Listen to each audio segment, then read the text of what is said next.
We are actually going to start out today talking a little bit about applications, right? Applications, and then resumes, and then cover letters. So a question we often get is, why do employers ask for both an application and a resume when so often the information repeats itself, right?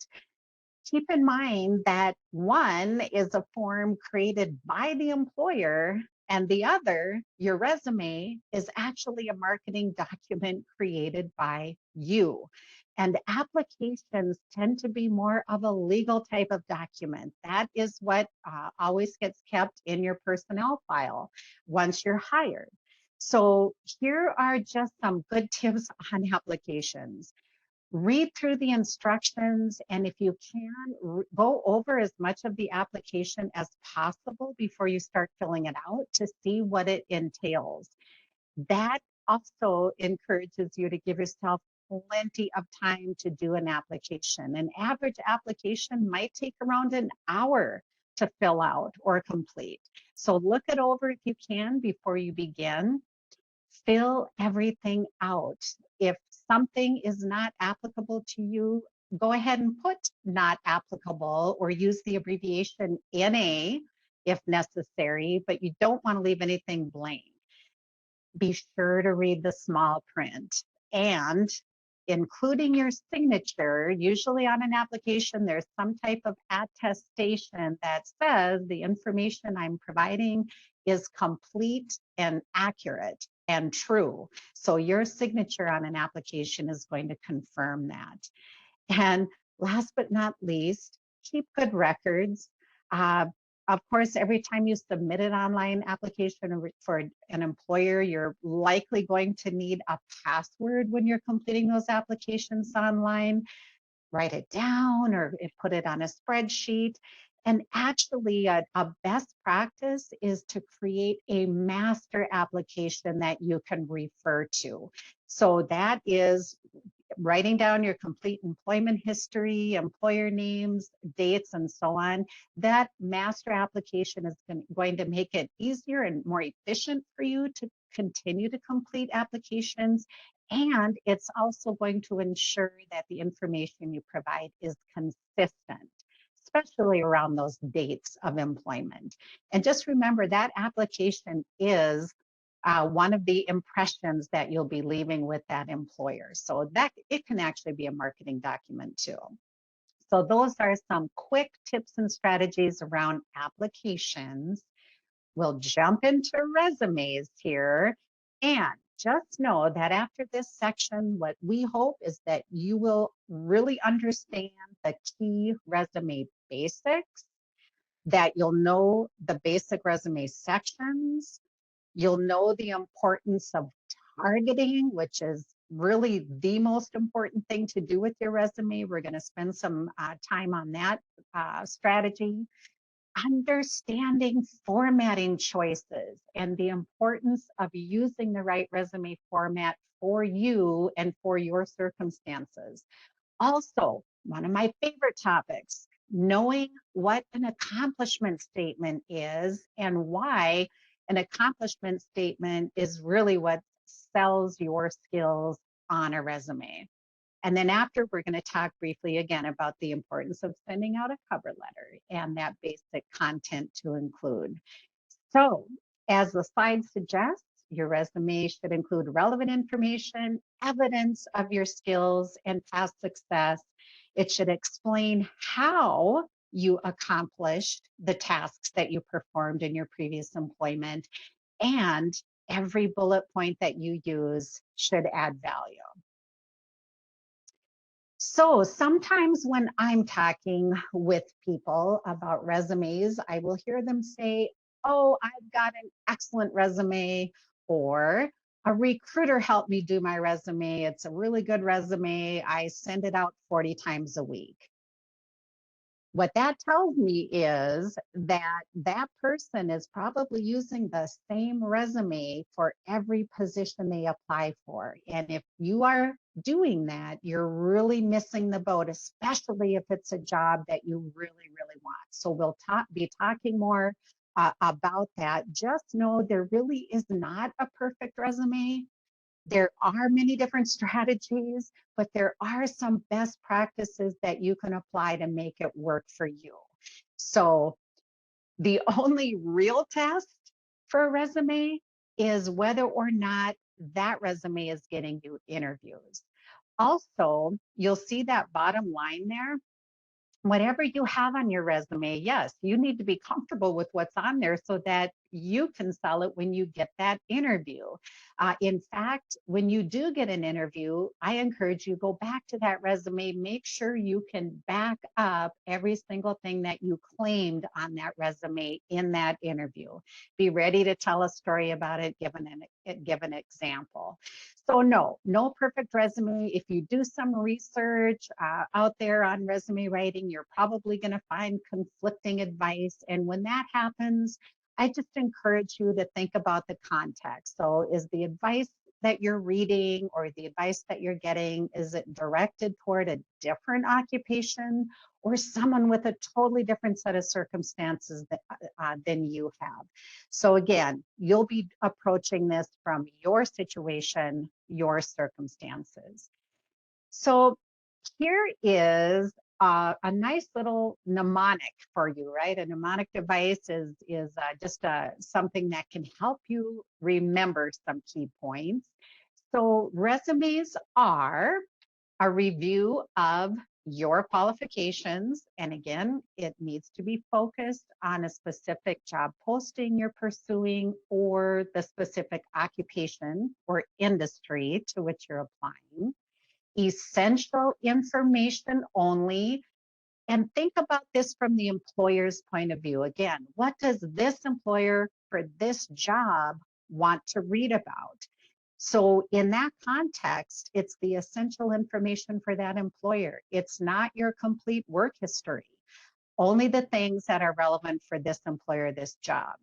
It is skills-based, meaning it's about your accomplishments using the skills that have made you good at your past jobs, what you've been successful at and how.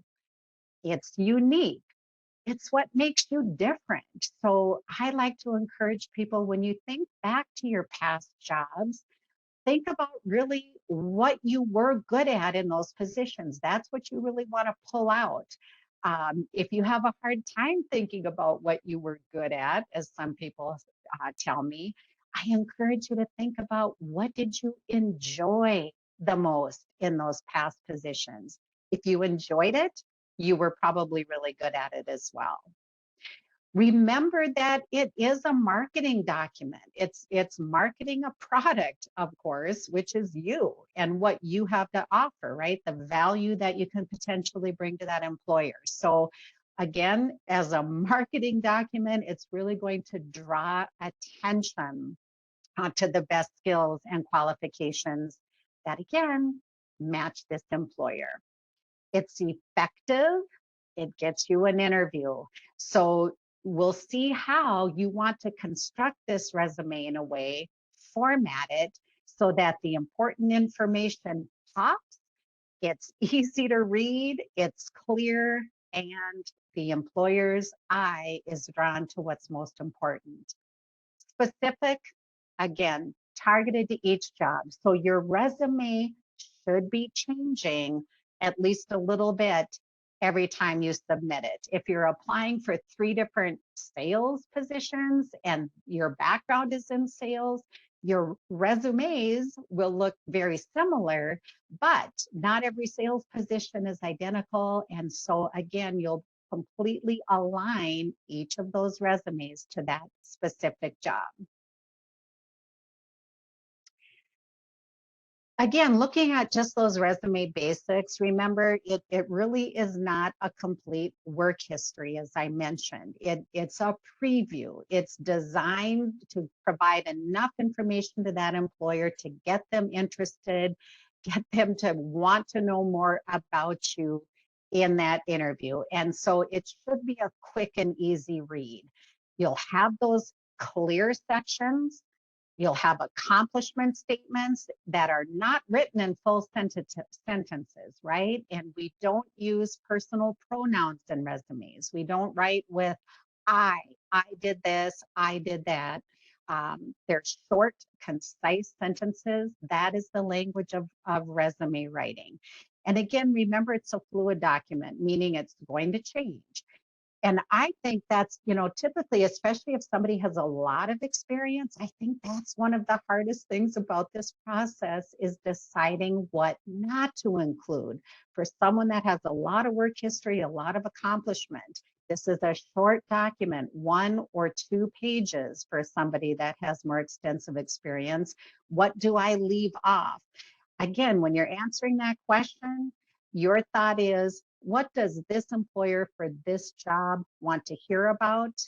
If it's not relevant for this employer, you leave it off.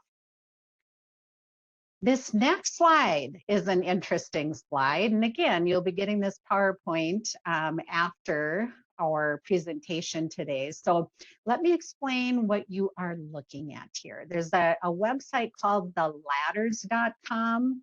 Not that I'm endorsing it, but that site is specifically for job seekers looking for $100,000 a year plus jobs. So just know that's what that website is. By the way, minnesotaworks.net, where I think all of you have an account, the difference with that site, every employer that uses that site gets vetted by our state office, so you know those are all legitimate jobs. Those jobs I can endorse.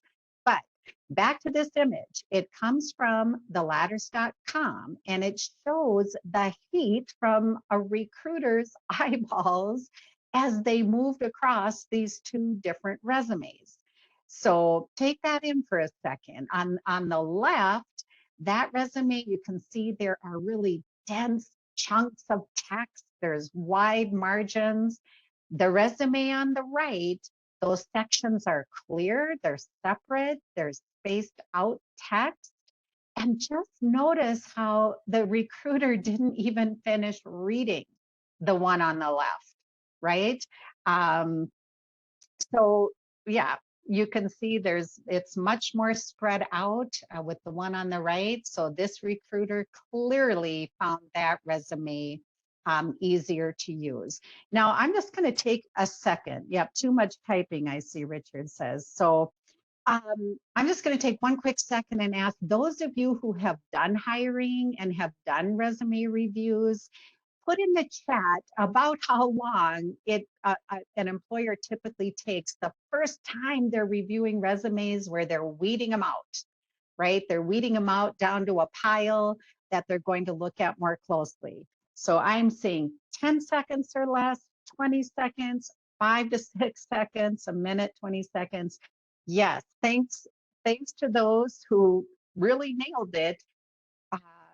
What we say through Career Force with the research our agency has done, it's typically 10 to 17 seconds when an employer is weeding out that pile. So what that tells you is, especially leveraging that top section of your resume and making it very clear and easy to read.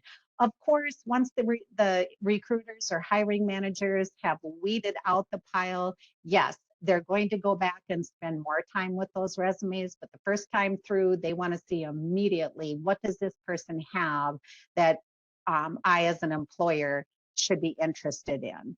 So you also, of course, want to make it scannable both for software, applicant tracking systems, as they're referred to. That's the software that recruiters, employers use to scan resumes digitally to do the initial weeding out, but also for the human eye, right? So using bold to highlight information, again, those clear and separate sections that we're talking about. We're going to be looking at some examples, so we'll see more about that. But also when it comes to the digital screening, the applicant tracking software, be aware that tables in a resume, graphics, get misread by that scanning software.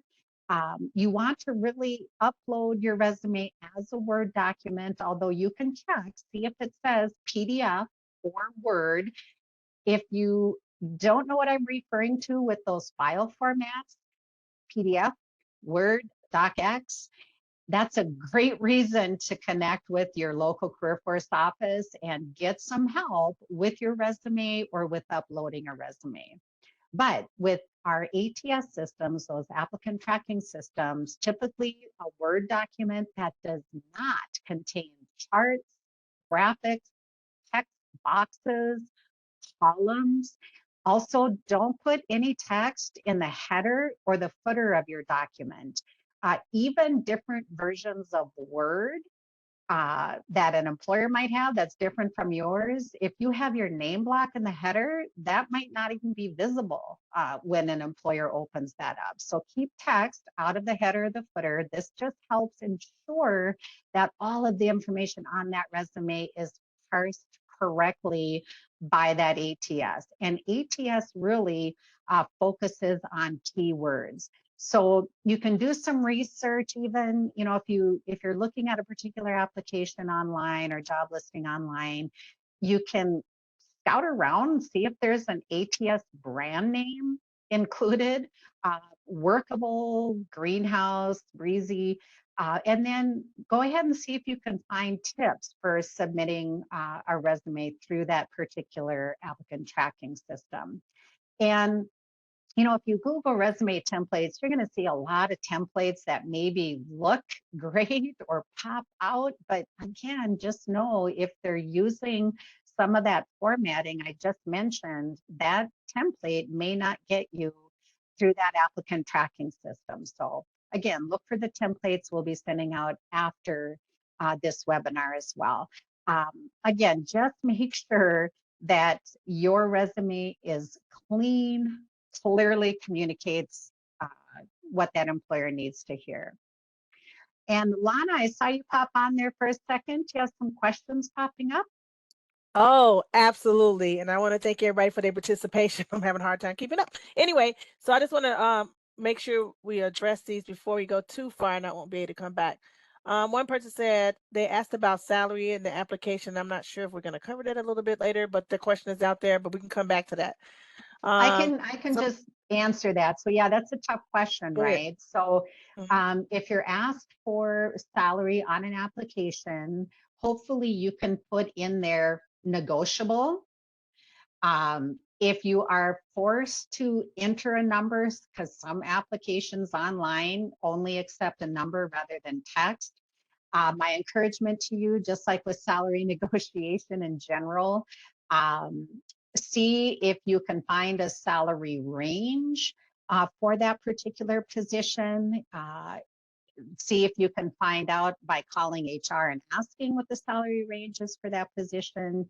If not, you can use our labor market information tools that are on our careerforcemn.com website to find salary information for particular occupations. And then once you've got kind of that salary range information, preferably from the employer, you'll have to determine what number you want to put in that box, whether it's entry level or median level for more experience. But hopefully you can just put negotiable.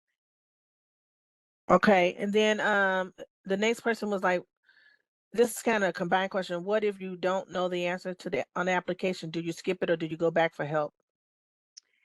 What if you don't know the answer to a A question on question the on the application.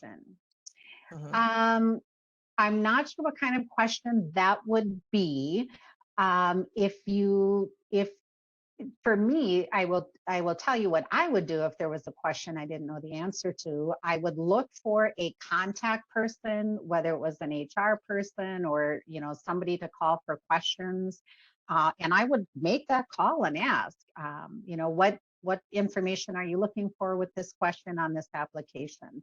Otherwise, if if it's something information you just don't know the answer to, you could put unknown. Uh, if it's, yeah, again, I think it would really depend on what that question was. Okay. And then there was a few things that was stated in the chat that I wanted to just highlight. Somebody said, Mhm. never put C resume on the application. That is 100% accurate, and I love that's in there. I want to make sure that that was Yes. verbally said. Someone Yes. said something about they were talking about ATS, and you kind of touched on ATS, which is the applicant tracking Mhm. system. Mhm. What about previous employment? Somebody asked, what about previous employment? That's important, but 10 to 15 years old. I would say included if it's relevant to the job you're applying for. Somebody I'm said gonna something come back about, to that one, okay, actually. Yeah. I found a catering company. Somebody said something about that they finding that catering and customizing their resume works for them, which is great. Another person said, would you recommend uploading their resume as a PDF so that the format? Somebody said, would you recommend uploading their resume as a PDF? That's the question. I what I would recommend is Uh-huh. checking the job listing or the application system to see if there's a preference stated about uploading as PDF or as Word. But from Perfect. the research, yeah, from the research I've done, if there isn't a recommendation on the application or the job listing, I think you're safer uploading it as a Word or docx file. Okay. Then the next person says, if you have over 15 years of experience, is it still strongly suggested to keep your resume at only one page? The length of your resume, whether it's 1 or 2 pages, really depends on a lot of things. It depends on, again, it always goes back to what's going to be important to this employer for this position and what type of occupation as well. So what I would suggest is that if you do go to a 2 page resume, you really want to make sure all of the critical information is on page 1. So if you have, maybe if you're using a chronological resume, you go to 2 pages, the older experience is highly relevant or more relevant to the job, but it's showing up on page 2. You can highlight that experience in a top section, such as key qualifications or select achievements, and then mention that previous experience or whatever that past success was. So again, just make sure the critical information is on page 1. Many people can get by with a 1 page resume, but again, if it's we'll say a higher level position and you have extensive experience, you might go to page 2. Great opportunity to connect with career force staff to talk about that with them. Okay, I just need like 2 more seconds and I'll be done. One says Okay. you can try, one person said you could try scan code, and it's actually, I thought it was but anyway, they said you could try scan code to see your ATS. Keep in mind that if you do try that, it works. However, it's limited. You can only do so many unless you Mm-hmm. purchase it. I wouldn't recommend purchasing it. The next Yeah. thing is somebody says, is zero margins preferable? Absolutely not. I can answer that and keep going. Does the format matter? Yes, she's been talking about that already. And has any tried it's RESY match .io? That was just a question. I will research that. I haven't tried it. And then the other ones, have anybody tried resumeworded.com? That's another tool I'll look at after this. And then what are the funds that what funds are ATS trackable? I'll provide you with ATS funds in the follow-up communication. So I'm done. Thank you. All right. Lana is very busy. Our moderators work very hard. So again, thanks so much for your questions. And we'll continue to answer some questions. And I think some of the questions are addressed further on with our presentation today too. So we'll keep on going. Again, with resume basics, resumes should always be honest, right? So again, as I mentioned earlier, when you get an interview, you want to be able to go back to that resume that you submitted to that employer and make sure you're able to back up everything you have on that resume. And whenever I think of this topic, I think back to when I was interviewing primarily in healthcare, community services, and I was hiring for a director interviewing a person and asked a question about something on their resume and was met with 5, 10 seconds of silence until the individual said, you know, my sister helped me with this resume and I'm not sure what she meant by that. So clearly that's a bit of a deal breaker right there. You want to back up everything you have on your resume, honest and positive. And you know what? If you've done a good job of researching yourself, capturing all of your skills, you don't have to embellish on a resume. You just need to be able to use language that describes it as accomplishment. We'll talk about that a little more. Focus on the skills that you've achieved or accomplished rather than just the tasks you performed. That's accomplishment language. Employers are more interested in results. So focus the resume. If you try to include all of your experience and skills, you just really make it harder for the employer to see what they're interested in and the value that you'll bring to them. So I'll just mention too, in terms of being overqualified, which is a real concern for some folks. You know, if you've got a lot of experience out there, you don't want to appear overqualified, but targeting that resume is going to diminish the appearance of overqualification. If you have a master's degree and the job does not require a master's degree, you may want to consider whether or not that's going to make you appear overqualified. So remember, for you, this document is a selling tool, a marketing document. For employers, it's a screening or elimination tool. So just keep that in mind. And here's a little tip for you. We talked about keywords, how important those are, not just for the hiring manager and the human being, but for those applicant tracking systems that really focus on keywords. They identify, they eliminate candidates based on keywords. So here's my tip of the day for you all. Control F. Control F on your computer keyboard. If I'm helping somebody with a resume, I look at that job listing, I identify all of the keywords, phrases from that job listing.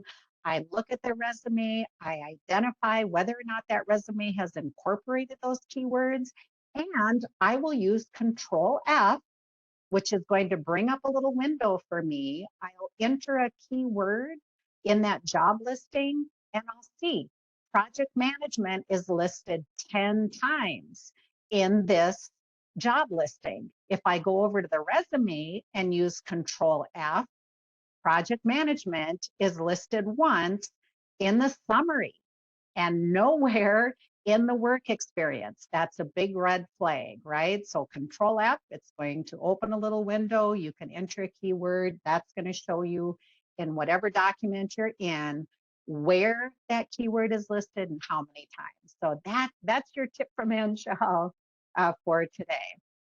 We're going to be looking at formats and specific examples next, but just some general recommendations to start off here. Choose a format that best presents your skills relevant to the job that you're targeting.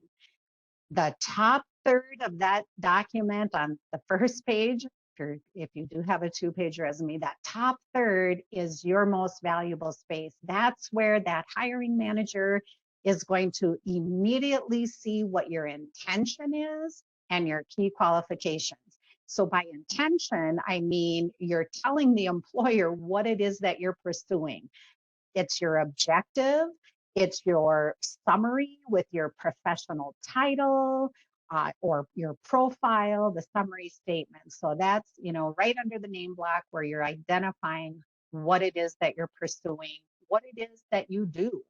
So grab that employer's attention during that first half of the page. And again, remember that visual that we had from the ladders.com. You want to have white space in your resume. I know you may have so much to communicate and to say, but if you don't have enough white space on that resume, that employer's not going to read it. They're not going to see the important information that you have for them. Same with using bullets. bullet statements, bullet points, avoiding paragraphs. Employers, just like the rest of us, if there's too much on the page, if there's too much to read, we're not going to keep reading. We lose interest. So making that language concise, white space, margins, you really want a minimum of a half inch and no more than 1 inch. And there was a question earlier about font size, typically 10 to 12 point font. I almost always go with 11 point. 12 takes up a lot of room. 10 point might be a little too small. So I usually go with 11, but 10 to 12 is certainly acceptable. Also, there's no need whatsoever to waste valuable space using the line or references upon request, right? And employers just expect that when asked, you'll provide those references. If you do want to include them with your resume, it might be a reference person that the hiring manager knows, or your references have very impressive titles, or they're well known in the industry or locally. You can certainly include those, but keep them on a separate page. Use your name block at the top, just like you would have on your resume. Title it your section references, and then put those references, generally at least 3, maybe 3 to 5 at the most, but 3 references, their name, their title, company, and full contact information. Let's see. So with that, let's talk about those formats. So there's generally 3 typical formats: chronological, which has been in use for years and years and years, right? When we say chronological, it's really reverse chronological order, where you list your last position, and then the position before that, and the position before that. That's your typical traditional chronological resume. A functional resume, or also called a skills-based resume, that is really organized by categories of your skills. This would only be recommended in certain circumstances. So we'll look at that. Combination, absolutely my favorite. That includes the best of both the chronological resumes as well as the skills. It really allows you to pull out your key qualifications, skills, and abilities of interest to that employer, while also including that chronological work history, because generally speaking, employers really do want to see that chronological work history. But whatever format you use, again, that targeting is the most important thing that you will do with that resume every time. So with these examples we're going to look at, again, you'll be receiving these in our follow-up email, and they'll be in Word, so that there's a few templates that you can use as well. So here with Robert Doyle, you're looking at a chronological example, and you can see it still makes use of this top third or so of that resume. So again, chronological, it's going to highlight recent employment, de-emphasizes or eliminates jobs held years and years ago. This format is really best for people who have consistent employment history, few or no gaps in employment. So it might not be the best format for individuals with job gaps or recent graduates, or if you're changing careers, if you're actually pursuing employment that is very different from what you've been doing in your career. So generally speaking, you want to include 10 to 15 years of work history balanced against the last 3 to 5 jobs. So, if you've only had one job for 12 years, you'll probably want to include 2. If you've had more than 5 jobs in the last 15 years, you probably want to end there. Now, I'm a mature worker. I'm sure we have some seasoned mature workers with us today. I will just mention, if you have older experience relevant to the job that you're applying for now, You can absolutely do two things. Like I mentioned earlier, you can capture that experience in that key qualifications section or selected skills, selected achievements in that top third. You can also include an additional section on your resume that says additional relevant experience. And you can describe that older experience and success without going all the way back to 1995 in order to get it on a chronological resume. So just keep that in mind. The other one that we talked about, or a second one, was that skills resume.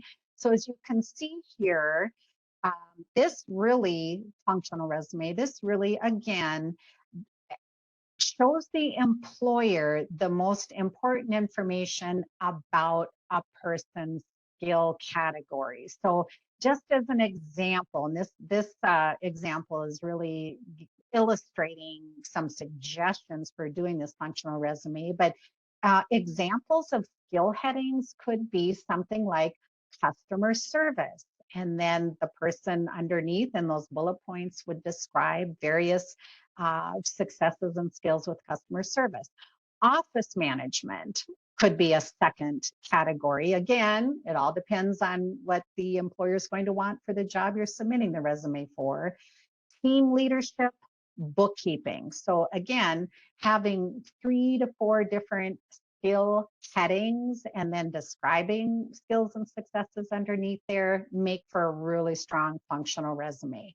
However, again, employers like seeing work history. So this is really for limited use, recommended for brand new job seekers or for people who maybe have been out of the workforce for a long time. If they've been a homemaker, perhaps have been incarcerated and so on. So that's the functional one. And again, here is the combination, my favorite. This is also the easiest to target to a specific job posting.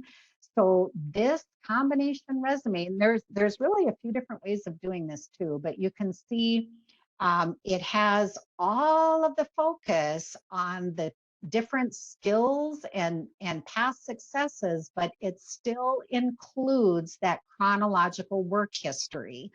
And I even like shortening up this top part to maybe look a little bit more like this top section here with that summary paragraph, and then a bulleted section to highlight key skills.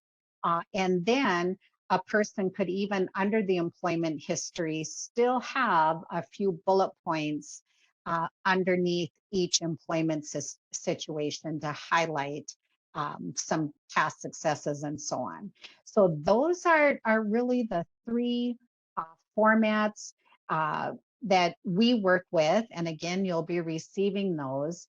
So let's take a look at just some of the basic resume sections, basic parts of any resume, typically regardless of format. So here, you're going to be looking at that name block, and just a couple quick recommendations for you here. You want to use your full name, no nicknames. Street address is no longer necessary. Of course, it'll be on your application, but you don't need to put that full street address, just city, state is fine. As a best practice for telephone numbers, just use one. Make it simple for that employer. Just use one number so they don't have to figure out which one to call, or if they call one, do they leave a message or not? Do they just try the second one? One number is great. And then just make sure you check your voicemail. Your voicemail's not full. Your greeting is professional, upbeat, and appropriate. So yeah, and for most people that one number is most likely going to be your mobile number, your cell phone number. There's no reason to label those numbers anymore. You don't have to write cell phone, home phone, or anything like that. Just one simple number is great. And of course, with email addresses, same thing, keep it professional. Also, avoid numbers that appear to be the year of your birth or the date of your graduation. A lot of times job seekers, you might have an email address that you've had for years. It's funny, it's personal to you. You might not want to change that. Great. Create another one. Create a Gmail address that you use just for job seeking, and then just make sure you check it frequently. And then, of course, as you can see here with Elizabeth, if you do have a LinkedIn profile that's up to date and it's aligned with the type of work that you're pursuing now, go ahead and use that LinkedIn address on your resume. It does show that you're keeping your skills up to date, that you are using social media. And also, it's just one more opportunity for that employer to have exposure to you. So next, of course, is going to be that way that of identifying what your intention is, whether it's objective or it's a profile, it's a summary statement. It should be very specific to the job that you are applying for. And with that summary statement, you really want to use language that immediately shows the employer what value you have to bring. Too many times I see resumes that say something like seeking a challenging and rewarding position in which I can use my skills and grow with the company. That's all about me, right? Again, make it of value to the employer, such as creative and motivated engineer with more than 10 years of experience.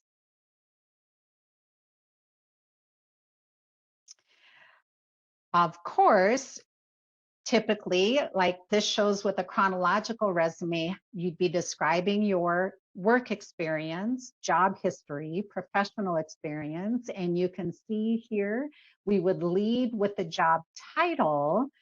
Underneath would be the company name. And you can show the dates in a year-to-year format, or you can use month and year. That has definitely become more common. And certainly if you're applying for state and federal employment, you'd want to use month, day, and year. And then no address on the employer name, just the city and state. And then of course, using those bullet points. This shows, if you weren't using, or that is the chronological example. So here is what that might look like if you were using a skills-based resume format. There isn't a date and there isn't a company name. It's really organized by actual skill underneath that heading of engineering qualifications. So just a note, so a resource for you too, and I think Lana's going to put this in the chat, OwnNet Online. That is a website we often recommend. It's going to give you detailed tasks for any particular occupation, so you don't have to start from scratch when you're trying to build out this work history, trying to remember maybe everything you did for a particular job. You can look up occupations, the tasks, technology used for occupations, work activities, and more. So check that resource out. It's really a good one. And I'm just going to encourage you, remember this, if you visit that site and you're looking at all of that information for an occupation, be sure to click the down arrow to expand the lists. Otherwise, you're just going to see a few under each category. I think I was looking at human resources the other day. I'm an HR professional, and there were 5 to 7 things listed. I clicked the down arrow and it bumped up to 41. So just wanted to make that note. Last but not least, as far as a basic section on a resume, of course, is education. If you have any college at all, if you've taken college courses, you can leave off your high school diploma. You would, if you don't have a degree, you would list the college and then you could put courses pursued in, or the number of credits in the area that you were pursuing. And in any case, leave the date of your degree off, typically if it's over 5 years old or so. That's kind of a general recommendation. And then other resume sections that are kind of optional to include, it might be military, volunteer, leadership experience, professional memberships, publications, awards, recognition, training certifications, or other credentials. So I'm going to jump over with some of the time we have remaining here to accomplishment statements, because that's really one of my favorite topics. It's really what is going to take your resume to the top of that pile for getting an interview, actually. Accomplishment statements are, it's the way that you're writing and what you're including in that work history. Instead of just tasks you've performed, it's going to tell the employer how well you did it, what the scope of your responsibility was, how you were successful. So you write those statements using action words, adding in the tasks and skills, and whenever possible, coming up with that outcome, that result. So also, another resource that we have that I hope Lana is going to put in the chat for us is action verbs. Right on our careerforcemn.com website, there's information, all of these resume strategies, including action words, so that, again, you don't have to start from scratch. This will help you come up with words like, instead of responsible for XYZ, you'll lead with managed, drafted, interpreted, resolved, initiated, analyzed, developed, those kinds of action words to start off those concise bullet points. So here is just a quick activity for you, right? Accomplishment statement. So think about how the next two statements you look at might change. If you've got a piece of paper next to you or a second screen, we're prepared to just rewrite or reword these two statements, and then go ahead and share them in the chat if you would. So here's two tasks. In my last job, I kept inventory. Or actually true for me, back in my college days, I sold radio advertising. I called on customers, right? Those were the tasks I performed. And thinking about how to change these into accomplishment statements, again, I'm thinking about, well, what were the skills that I used when I did these two things? Was I successful? How do I know I was successful? What made me good at this? So just doing a laundry list of tasks you did in your past jobs doesn't sell your skills, right? So try adding numbers if possible, try adding adjectives. So I don't know if anyone had the opportunity. Oh, I see one from Kelly, managed $1.5 million inventory and 17 vendors. Yay, I'm clapping for Kelly. That's exactly what we are talking about. The 17 vendors, that shows the scope of what Kelly managed in her position. Giving that number, 1.5 million, that also really shows the scope. When I see this topic, I think about going into Menards with my husband's plumbing list and thinking about, wow, how many classifications of plumbing supplies are in that plumbing department. So again, kept inventory, managed a daily inventory of over 1,000 classifications of medical supplies, called customers versus, grew client base from 0 to 70 within 2 months by effectively using cold call techniques. Cold call techniques, that's a specific skill related to sales. Even if you don't have numbers, it's more effective to say grew client base by effectively using cold call techniques. This is the fun part and the creative part of the work you do with resume writing. And not only does this make your resume so much more effective, but it really helps you to reflect back on your skills, on your past success, and it actually helps you build your vocabulary so you're ready to tell that employer both on a resume and in an interview about your past success and the value you'll bring. So you can clearly see with these examples which one is going to be more effective with an employer, right? So quick question. Well, you know what? I'm going to save questions for the end. So keep them coming in the chat.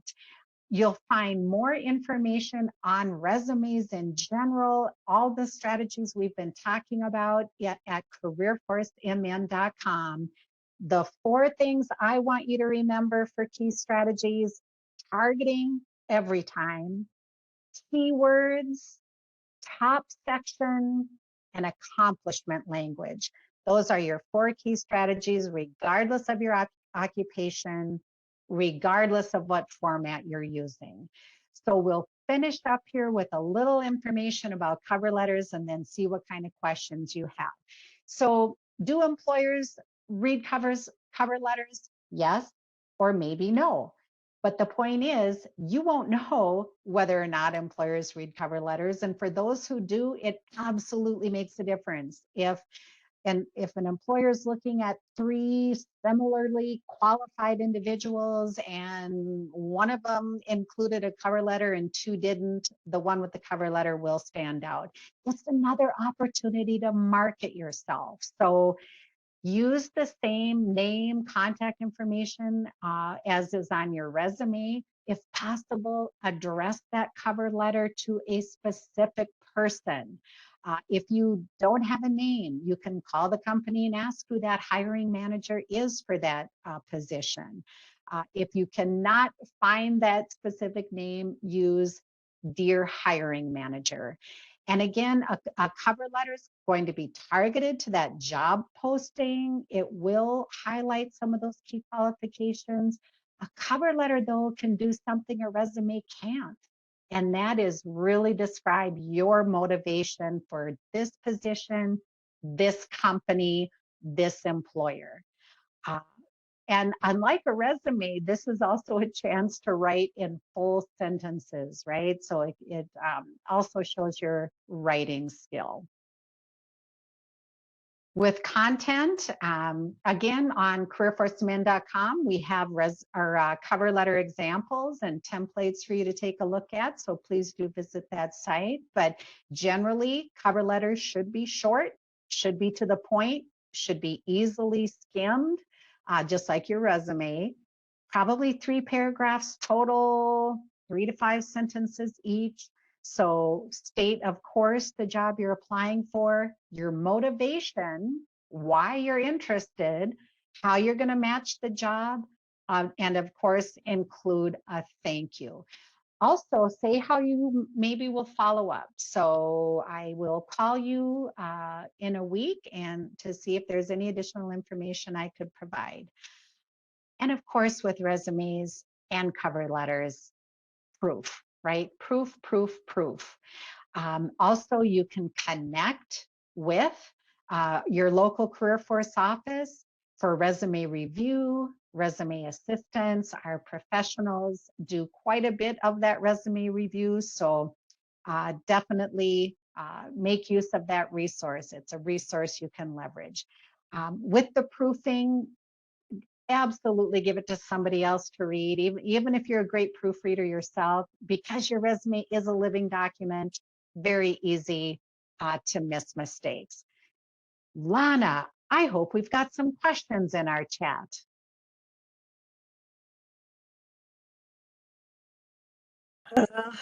Yes, absolutely. There are lots of questions in your chat. Let's see here. Somebody put something on there about what about putting 000? I'm not sure what that's referencing. So I'm gonna keep going. I'm not sure about that. Somebody put 2 people were asking about confirming your attendance with UI. We won't cover that right now, but if you have any questions, you definitely can call the Career Force Information Assistant line And the number is in the chat, 651-259-7500, and that's for Lana. 651-259. Oops, 7500. Option one, you guys for Lana, and I can answer you that question. The next question is, somebody said something about skipping experience if you have over 10 years, and I think you kind of addressed that. Yeah, there are ways of getting that older experience in, like that additional relevant experience section, or getting that past success as a bullet point under your top section. So Okay. I'll just mention too, while we're following up, Lana, we'll keep answering questions, but we always love your feedback on our webinars as well. So if there was something you had hoped we would cover that we didn't cover today, please include that. If you enjoyed the webinar today, if you picked up some new information, we also enjoy hearing that. So next question, Lana. Yeah, we're right at the 11 o'clock. So this one person, somebody put in there, somebody asked that you reiterate the ATS tracking systems a while back. So the examples you gave, I don't want to skip that one.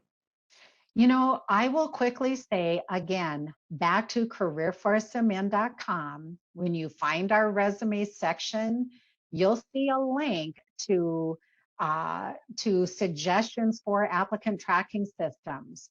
So visit that page, and that is going to give you a good list of things to include when you're submitting to an applicant tracking system.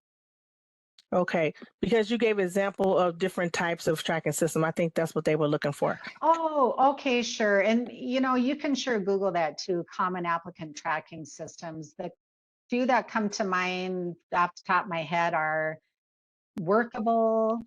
I think I mentioned Greenhouse and Breezy.